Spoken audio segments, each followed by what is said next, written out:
Hello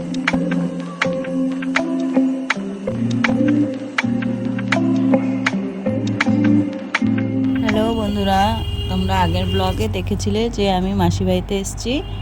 মাসি বাড়িতে এসে দেখি মাসি গাছ থেকে আম পেড়ে সব গুছিয়ে রাখছে। এই দেখো বন্ধুরা, মাসি বাড়ির গাছের আম। এই আমগুলো দেখতে খুব সুন্দর হয়, এগুলোকে সিঁদুরে আম বলে। এই আমগুলো পাকা হলে খুব মিষ্টি আর কাঁচা থাকলে পরে ভীষণ টক। এত আম দেখে আমার কি আনন্দ হচ্ছিল। মাসি বাড়িতে গিয়ে টেস্টটা চেঞ্জ করে মাসি দেখে একটু মটন এনে রেখেছে, আমাকে বললো রান্না করতে, তাই মটন কষাটা আমি একটু রান্না করছি। মাসি বাড়িতে দুপুরে রান্না হয়েছিল মটন কষা, যেটা আমি রান্না করেছিলাম, আর উচ্ছে আলু ভাজা মাসি রান্না করেছে, আর মা রান্না করেছিল কুমড়ো দিয়ে আলু দিয়ে চিংড়ি মাছের তরকারি। আর ভাতটা মাসি আগে থেকেই রান্না করে রেখেছিল। আমি একটুখানি স্যালাড আর লেবু কেটে নিয়েছিলাম। আমাদের মেসো অনেক দিন আগেই মারা গেছে, মাসি একাই থাকে। মাসির দুই মেয়ের মধ্যে বড় মেয়ের মারা গেছে, আর ছোটো মেয়ে আছে। ছোটো মেয়ে মাঝে মাঝে আসে, কিন্তু মাসিকেই সব বাজার হাট করতে হয়েছিল, তাই আমরা মাসির হাতে হাতে একটু হেল্প করে দিচ্ছিলাম। মাসি, ভাইয়ের মেয়ে আর আমার মা আর আমি সবাই মিলে একসাথে খেতে বসেছি। দুপুরে খাওয়া দাওয়ার পর আমি, ভাইয়ের মেয়ে আর মা আর মাসি আর মাসির বড় মেয়ের ছেলে ঘুরতে এসেছিলো।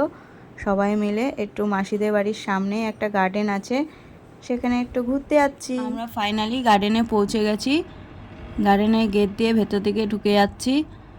এবার গার্ডেনের ভেতরে প্রবেশ করার জন্য 30 টাকা করে টিকিট কাটতে হয়, সেই টিকিটটা এখন কেটে নিচ্ছি, এরপরে ভেতরে যাব। আমরা টিকিট কেটে গার্ডেনের ভেতরে ঢুকে পড়েছি। গার্ডেনটা খুব সুন্দর ছিল দেখতে।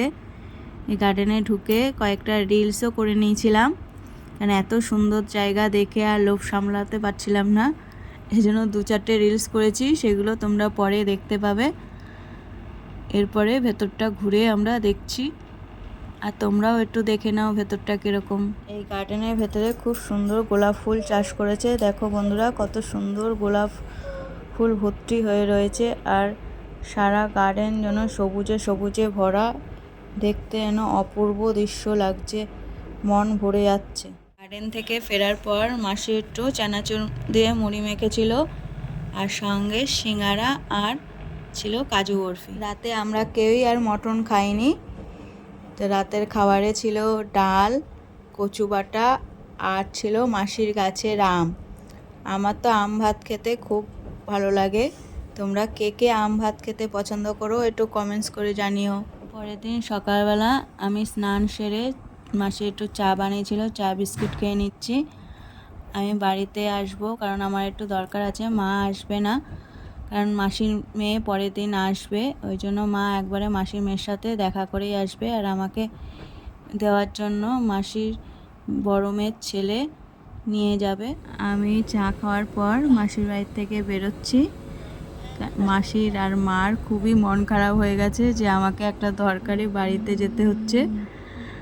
আমি মাসির বড় মেয়ের ছেলেকে নিয়ে বাড়ির দিকে যাওয়ার জন্য বেরিয়ে পড়েছি। মাসির বাড়ি থেকে বেরিয়ে কিছুটা হেঁটে এসে টোটোতে উঠে পড়লাম। টোটো করে এখন যাচ্ছি বাস ধরবার জন্য। করে এসে নামলাম হাঁসখালি পোল বকুলতলায়, সেখান থেকে হাওড়া যাওয়ার বাসে উঠে পড়লাম। বাসে করে এসে হাওড়ায় নামলাম, হাওড়া থেকে আবার বাসে উঠে পড়লাম বেলঘড়া ব্রিজের উপরে নামবো বলে। বাস থেকে ব্রিজের উপরে নেমে ফাইনালি বাড়িতে চলে এসেছি। বাড়িতে আসার পর বাবু তো আমাকে দেখে কি মজা।